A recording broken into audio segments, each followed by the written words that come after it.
শুধু হাদি ভাইয়ের প্রয়োজনে না, আমরা গোটা বাংলাদেশের প্রয়োজনে আজ এখানে একত্রিত হয়েছি।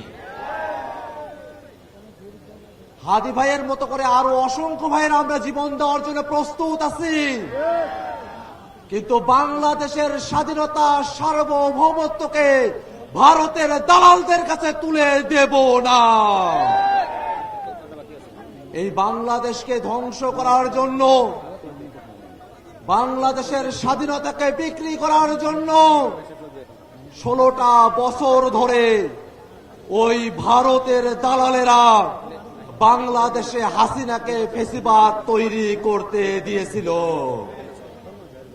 আর 5 আগস্টের পরে এই বাংলাদেশের গণহত্যাকারী, মানবতা বিরোধী অপরাধী শেখ হাসিনাকে তারা ভারতে জায়গা দিয়েছে।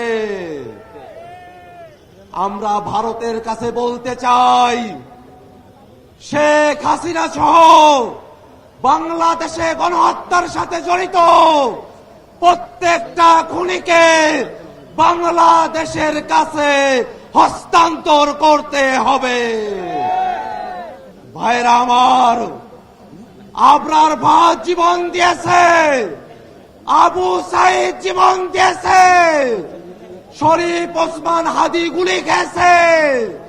আমাদেরকে আর নিরাপত্তার ভয় দেখিয়ে লাভ নাই।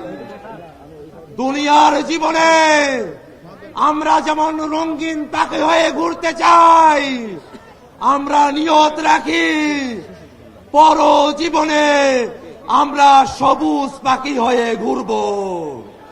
অতএব আমাদেরকে দাবিয়ে রাখা যাবে না।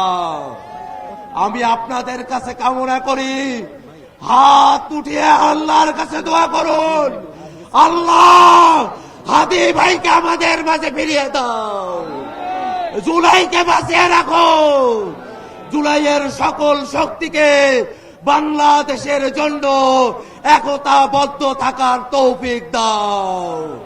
আমিন।